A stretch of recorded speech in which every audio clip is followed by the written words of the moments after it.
मुंबई नाम के शहर में राजू नाम का एक मजदूर रहा करता था। उसके घर में उसकी पत्नी राधा और बेटी रिया रहा करती थी। राजू हर रोज मजदूरी का काम किया करता था और उसी से आए पैसों से अपना घर चलाता था। वो बड़ा ही ईमानदार इंसान था। अगर वो किसी से भी पैसे या फिर कुछ भी उधार लेता तो उन्हें अपने कहे अनुसार ही वापस करता था। लेकिन एक दिन अचानक से काम करते करते राजू को चक्कर आ जाते हैं और वो पहली मंजिल से नीचे गिर जाता है। तो वहाँ पर काम करने वाले मजदूर राजू को अस्पताल लेकर जाते हैं। 2-3 दिन बाद राजू को डिस्चार्ज मिल जाता है। घर आने के बाद राधा राजू से, अजय ये सब क्या हो गया? अच्छा खासा तो चल रहा था हमारा और बीच में ही ये सब। मेरी तो सोच सोच कर जान जा रही है। तभी राजू धीरे से, अरे राधा, तुम चिंता मत करो, मुझे कुछ नहीं हुआ है, मैं जल्द ही ठीक हो जाऊंगा। क्या कुछ नहीं हुआ आपको? देखिए तो कितना लगा है आपको। आपके तो पैर की हड्डी भी टूट चुकी है। अरे राधा, पहले तुम शांत हो जाओ। देखो, मैं देख सकता हूँ, बात कर सकता हूँ, और हाँ, ये देखो हाथ भी मेरे अच्छे से काम कर रहे हैं। थोड़े दिनों में बाकी का भी सब ठीक हो जाएगा। राजू की बातें सुनकर राधा के जान में जान आ जाती है और वो राजू को खाना देकर दवाइयाँ दे देती है। अब कुछ दिन ऐसे ही बीत जाते हैं। राधा के पास थोड़े बहुत पैसे जमा किए हुए थे, वो सारे के सारे खत्म हो गए थे। अब उसे घर का खर्चा कैसे चलेगा, इसका बहुत ज्यादा टेंशन आ चुका था। अगले दिन राधा ने सिर्फ चावल बनाए और सभी को खाने को दिए। ये देख राजू समझ चुका था कि घर में राशन खत्म हो चुका है। राधा, तुम्हारे पास के सारे पैसे खत्म हो चुके हैं ना? जी, लेकिन मैं सोच रही हूँ कि कुछ काम ढूंढ लूं। हाँ राधा, मैं समझ सकता हूँ। मेरी इस हालत की वजह से तुम पर मुसीबतों का पहाड़ आ पड़ा है। आप चिंता मत कीजिए, मैं कुछ करती हूँ। राधा आज बहुत दिनों बाद घर से बाहर निकली थी। वो राशन लेने के लिए दुकान पर जाती है और वहाँ से आते वक्त उसकी नज़र पड़ोस की दुकान पर जाती है, जहाँ पर एक आटा पीसने की दुकान थी और लोगों की बड़ी लाइन लगी हुई थी। ये देख राधा मन ही मन, मेरे घर में भी तो हमारी पुश्तैनी चक्की है। अगर मैं उसे शुरू करूँ तो मुझे कुछ पैसे भी मिलेंगे और इनका ध्यान भी अच्छे से रख पाऊंगी। ये सोच मन में आते ही राधा झट से घर आती है और अपनी पुश्तैनी चक्की निकालकर उसे शुरू करने का प्रयास करती है। राजू उसे बेड पर लेटे लेटे ही क्या करना है ये बताता है। बड़ी मेहनत के बाद राधा चक्की शुरू कर पाती है।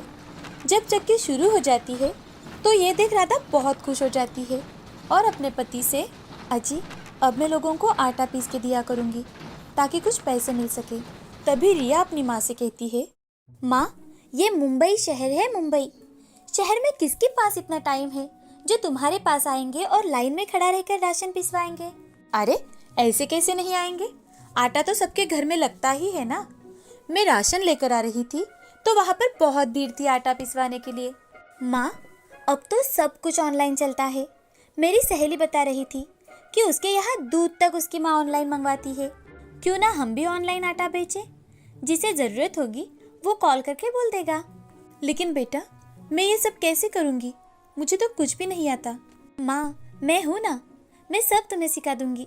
मेरी सहेली ने मुझे सब कुछ सिखाया है। मुझे तो मोबाइल चलाना भी सिखाया है उसने। मेरी बच्ची तेरी बात बिल्कुल सही है, लेकिन हमारे पास मोबाइल भी तो नहीं है। माँ हम इंस्टॉलमेंट पर मोबाइल खरीदते हैं, हर महीने थोड़े थोड़े पैसे चुकाने पड़ते हैं उसमें। लेकिन बेटी अगर नहीं कर पाए तो? अरे ऐसे कैसे नहीं कर पाएंगे माँ, ये ऑनलाइन का ज़माना है माँ, और यहाँ आजकल लोगों को सब कुछ अपने घर पर मिल जाए तो बहुत है। मेरी बच्ची कितनी बड़ी हो गई है।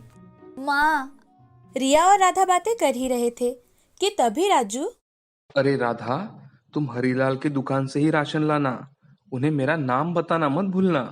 वो तुम्हें 2 महीने की मोहलत ऐसे ही दे देंगे। और हाँ रिया बेटा, तुम अपनी सहेली की मदद से इंस्टॉलमेंट पर अच्छा सा एक मोबाइल लेकर आओ, और हाँ जरा सोच समझ कर लाना सब कुछ। ठीक है पापा। अब राधा राशन लेकर आती है और रिया को मोबाइल चलाते देख राधा, ये तो बहुत अच्छी बात है बेटा कि तुम्हें मोबाइल चलाना आता है, लेकिन अब हम ऑनलाइन आटा बेचेंगे कैसे? रिया अपने मोबाइल में सारे फंक्शन सेट कर लेती है और व्हाट्सएप पर अपनी सारी सहेलियों के नंबर सेव कर एक ग्रुप बनाती है। उस ग्रुप पर अपने माँ के नए काम के बारे में इंफॉर्मेशन सेंड करती है। साथ ही उनके पहचान के लोगों में भी ये मैसेज फॉरवर्ड करने के लिए कहती है और अपनी माँ से, माँ, हमें ग्राहकों को उनके घर तक आटा पहुँचाना होगा। हम ये सारा आटा पैक करके रखते हैं जिससे ऑर्डर आने पर जल्द से जल्द डिलीवरी दे जा सके। मतलब? अरे माँ, सारे अलग अलग आटे 1 किलो, 2 किलो, 5 किलो के बैग में रखेंगे और जैसे ही ऑर्डर आएंगे उनके घर का पता लेकर हमें उनके पते पर पहुंचाना होता है। तुम आटे के दाम भी फिक्स कर लो माँ।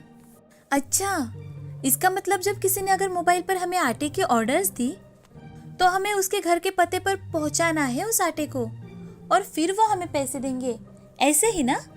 हाँ माँ, ऐसे ही करना है।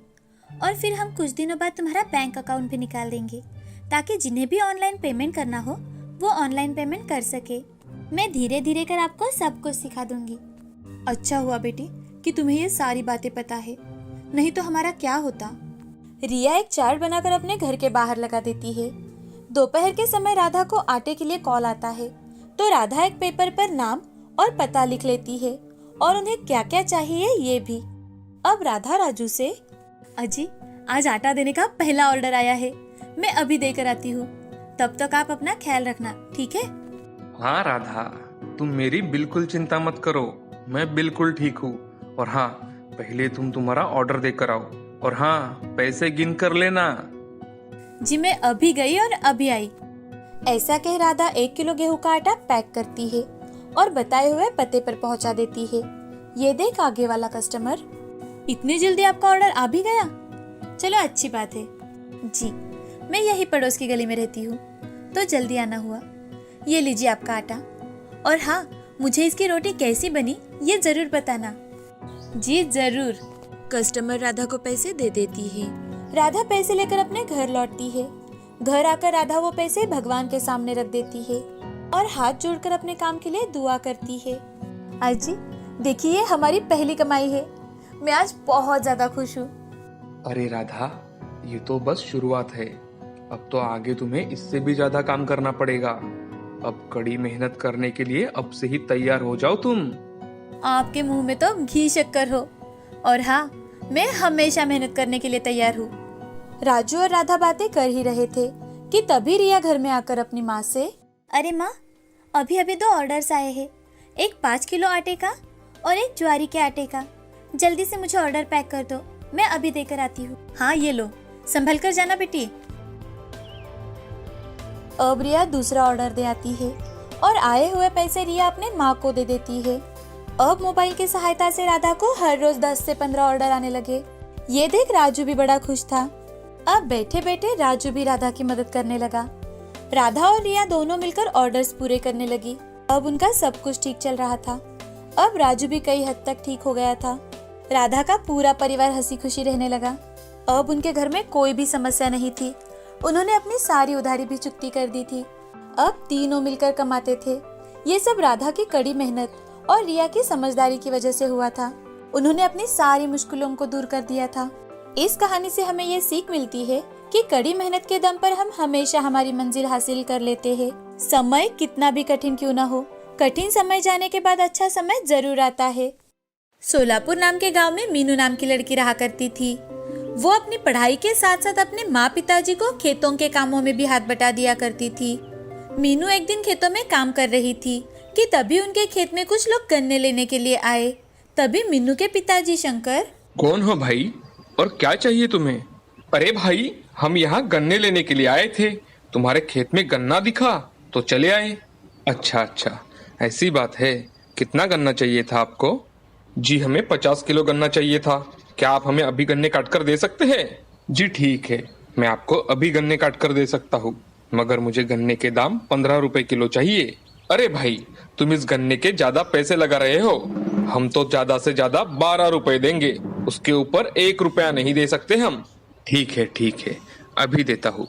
ऐसा कहकर शंकर अपने खेत से गन्ने काटकर उन लोगों को दे देता है। थोड़ी देर बाद शंकर अपनी पत्नी सुमति के साथ घर चला जाता है। घर जाते ही सुमति हाथ मुंह धोकर रसोई का काम करने के लिए चली जाती है और मीनू अपनी पढ़ाई करने बैठ जाती है। तभी शंकर सुमति से, अरे भगवान, जो मैंने तुम्हें पैसे दिए थे वो अलमारी में ठीक से रख तो दिए है ना? नहीं जी, मैंने तो वो भगवान के सामने रख दिए हैं, बाद में अलमारी में रखूंगी। आपको नहीं लगता कि उन्होंने हमसे बहुत ही कम दामों में गन्ना खरीदा? अरे भाग्यवान, वो तो मुझे भी पता है कि उन्होंने कम दाम लगाया, मगर घर आए लक्ष्मी को हम कैसे ठुकराते, इसलिए मैंने उन्हें गन्ने दे दिए। आपकी ये बात सही है। चलो मैं खाना बनाती हूँ। उन दोनों की बातें मीनू सुन रही थी। मीनू अपने पिताजी से, पिताजी क्या हमारे खेत का गन्ना इतना सस्ता बिकता है? अरे नहीं नहीं बिटिया, वो तो बहुत अच्छे दामों में बेचे जा सकते हैं।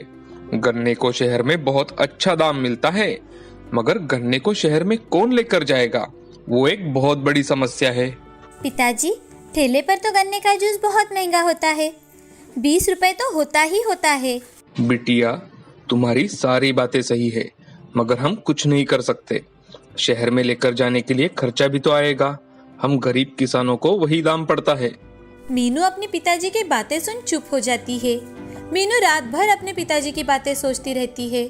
सुबह उठकर मीनू अपने काम करके कॉलेज चली जाती है।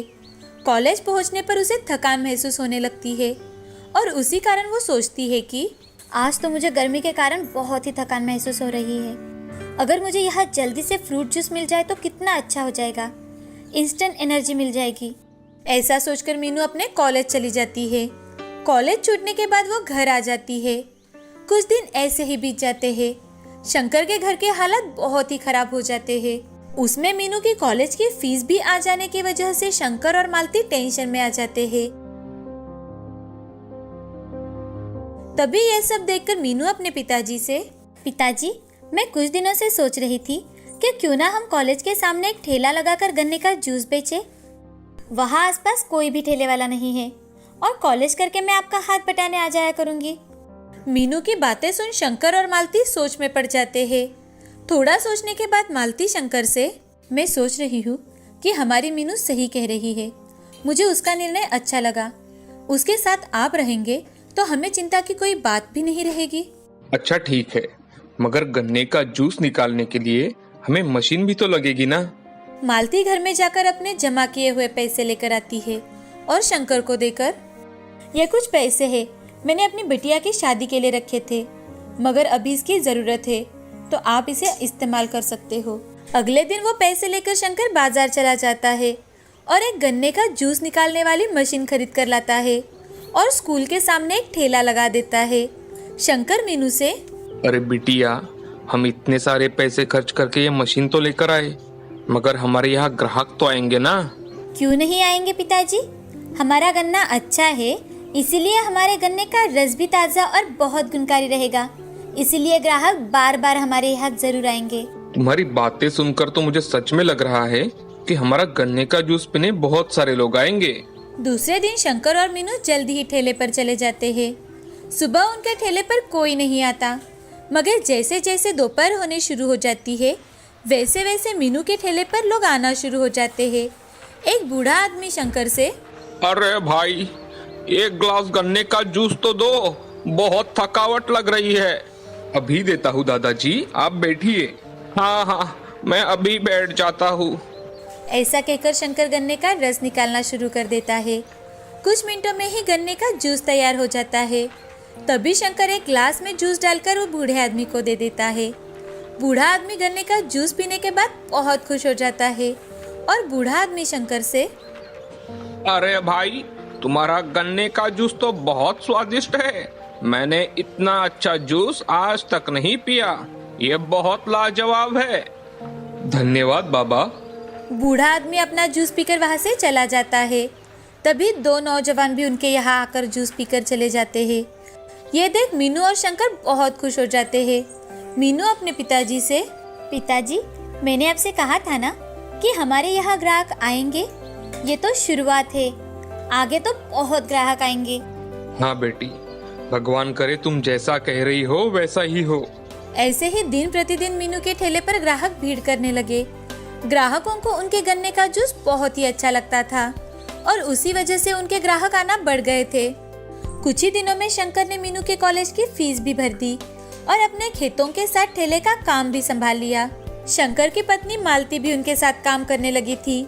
अब मीनू और शंकर की कड़ी मेहनत रंग दिखाने लगी थी। शंकर ने उसी जगह को खरीदकर उस पर अपना खुद का दुकान बनाया और अपना गन्ने का जूस बेचने लगा। मीनू की कड़ी मेहनत और दृढ़ निश्चय के बलबूते पर आज उसने अपनी कल्पना को साकार किया था। तो दोस्तों, इस कहानी से हमें ये सीख मिलती है कि जिंदगी में हार मिले या जीत, हमें कोशिश करना छोड़ना नहीं चाहिए। वो कहते हैं ना, कोशिश करने वालों की कभी हार नहीं होती।